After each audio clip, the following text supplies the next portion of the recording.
Salam berjumpa kembali teman-teman, Bapak Ibu Saudara-saudari yang terkasih dalam Tuhan. Saya mengajak kita kembali lagi pada kesempatan ini untuk sekiranya bersama-sama meluangkan waktu mendengarkan dan merefleksikan secara singkat sabda Tuhan yang kita ambil dari penginjil Markus bab 16 ayat 15 sampai 18. Yesus beberapa kali menampakkan diri dan mengutus murid-muridnya. Yesus terangkat ke surga. Lalu ia berkata kepada mereka, "Pergilah ke seluruh dunia, beritakanlah Injil kepada segala makhluk.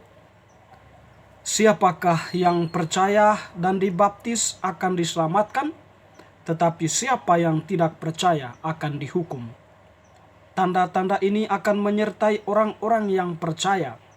Mereka akan mengusir setan-setan demi namaku. Mereka akan berbicara dalam bahasa-bahasa yang baru bagi mereka. Mereka akan memegang ular, dan sekalipun mereka minum racun maut, mereka tidak akan mendapat celaka.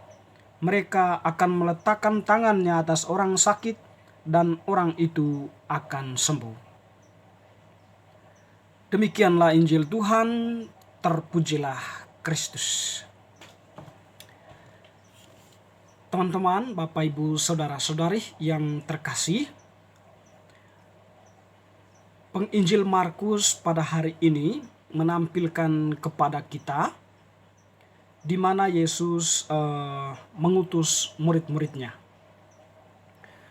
Para murid diutus oleh Yesus untuk pergi.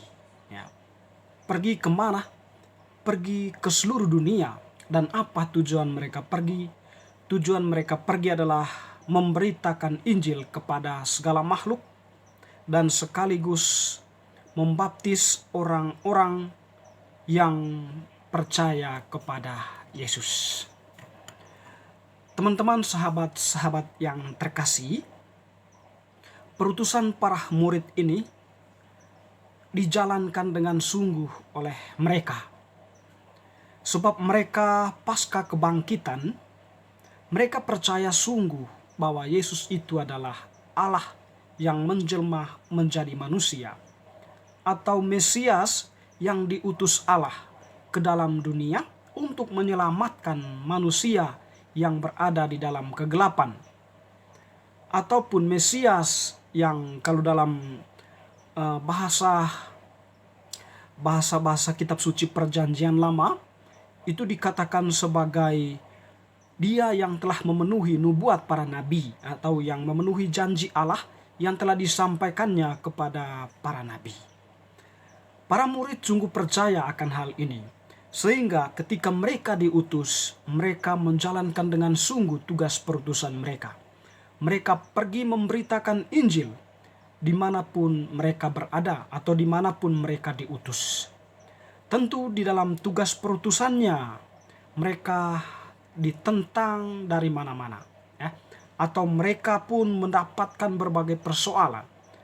Teristimewa dari mereka yang mempunyai semangat anti Kristus atau anti Yesus, atau mereka yang tidak menaruh iman kepada Yesus. Tentunya teman-teman, berhadapan dengan tantangan-tantangan itu, para murid tidak pernah gentar. Mereka terus mewartakan kabar sukacita Injil, sebab mereka percaya dengan sungguh bahwa pewartaan atau kabar sukacita Injil yang mereka wartakan itu merupakan suatu kebenaran yang memang disampaikan oleh Yesus yang adalah Allah Putra yang menjelma menjadi manusia. Sehingga tantangan itu pun mereka hadapi, bahkan mereka mengorbankan diri mereka sebagai martir demi mempertahankan imannya, dan sekaligus demi untuk penyebaran kabar sukacita Injil itu dialami oleh semua orang. Dan salah satu orang pada hari ini yang memang gencar membunuh setiap pengikut Kristus atau memenjarakan setiap pengikut Kristus adalah Saulus. Saulus itu orang Yahudi yang memang memiliki pengetahuan yang dalam berkaitan dengan kitab hukum Taurat karena memang dia studi khusus ya. Jadi dia itu mempunyai semangat untuk menghilangkan para pengikut Yesus itu, atau mencoba untuk mengaburkan cara penghayatan orang-orang yang percaya kepada Yesus itu, supaya mereka melepaskan imannya dan kembali kepada iman lama mereka, di mana iman yang diwariskan oleh nenek moyangnya itu percaya kepada kitab hukum Taurat dan kebijakan-kebijakan yang telah ditetapkan di dalamnya, karena memang kitab itu diturunkan oleh Allah sendiri. Tetapi di situ yang dilupa atau yang tidak dipikirkan oleh Paulus, eksistensi Yesus yang datang itu sebagai Mesias, pemenuhan dari kitab hukum Taurat itu atau kitab para nabi dan juga yang lain-lainnya. Sehingga Paulus pun ya melihat Yesus itu sebagai pribadi manusia yang memang tidak dilihat sebagai Mesias yang diutus oleh Allah. Sehingga dalam suatu pemahaman tertentu mereka, Saulus mungkin menganggap bahwa para pengikut Yesus itu adalah orang-orang yang tersesat dan perlu dikembalikan dan diberi hukuman.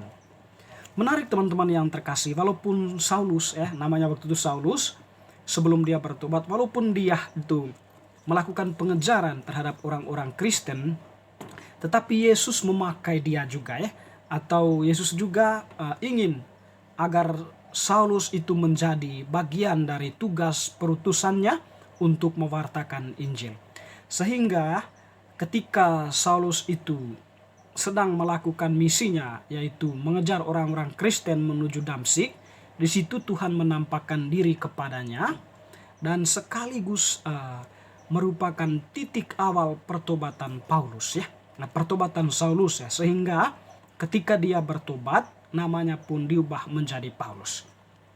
Teman-teman yang terkasih, Paulus itu kemudian setelah dia mengalami peristiwa penampakan itu, di mana matanya buta lalu kemudian disembuhkan, dia bertobat berbalik 180 derajat Dia kemudian orang yang sangat setia kepada Yesus. Dia yang awalnya sangat benci dengan Yesus, setelah dia mengalami penampakan itu, dia kemudian menjadi orang yang sangat taat dan setia kepada Yesus, dan sekaligus dia adalah orang terdepan yang mewartakan kabar sukacita Injil keluar dari Yerusalem.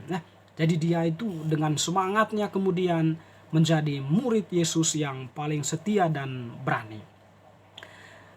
Di satu sisi kita melihat bahwa pertobatan Paulus itu juga menjadi tonggak perkembangan iman kita iman Kristiani, iman kita orang-orang yang percaya kepada Kristus, di mana Paulus dengan segenap hatinya merefleksikan berbagai bentuk tindakan Yesus, ajaran-ajaran Yesus demikian rupa, lalu kemudian dia menyampaikannya itu secara sederhana kepada para pendengarnya.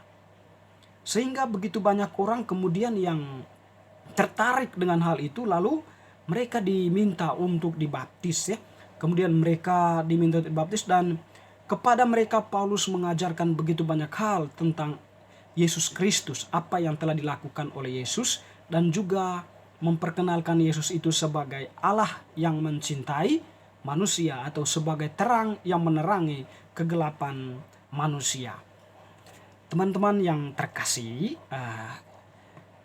kita semua ini tentu diutus oleh Tuhan. Teristimewa kita yang sudah dibaptis di dalam nama Tuhan Pembaptisan itu menjadikan kita sebagai anak-anak Allah yang mempunyai suatu tugas di mana kita juga diutus olehnya untuk mewartakan kabar sukacita Injil Mungkin mewartakan kabar sukacita Injil ini jangan jauh-jauh untuk konteks kita Pertama-tama untuk diri kita sendiri mewartakan konteks Injil itu dalam diri kita sendiri, agar kita bisa melepaskan kecenderungan-kecenderungan kita yang mungkin memberikan indikasi menjauhkan diri kita dari Allah.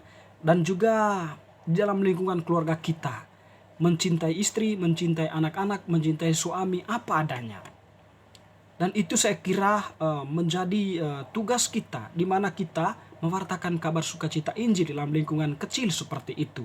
Dan mungkin lebih luasnya di tengah kehidupan bersama, kehidupan bermasyarakat, maupun di lingkungan tempat kita bekerja. Teman-teman yang terkasih, mengikuti Tuhan tidak mesti melakukan karya-karya besar, tetapi cukuplah dengan memberikan setitik kasih yang memang menghasilkan buah yang berlimpah bagi mereka yang mengalaminya. Santa Teresia dari Kalkuta pernah mengatakan bahwa setitik kasih yang engkau berikan itu memberikan manfaat yang luar biasa bagi yang mengalami kasihmu itu. Lakukanlah tugas perutusan kita dengan penuh kasih agar setiap orang yang mengalami kasih yang kita berikan sungguh merasakan sukacita, sungguh merasakan kedamaian dalam hidupnya. Semoga bacaan hari ini semakin meneguhkan iman dan kesadaran kita akan orang-orang yang telah dibaptis yang memiliki tugas untuk mewartakan kabar sukacita Injil dimanapun kita berada. Semoga.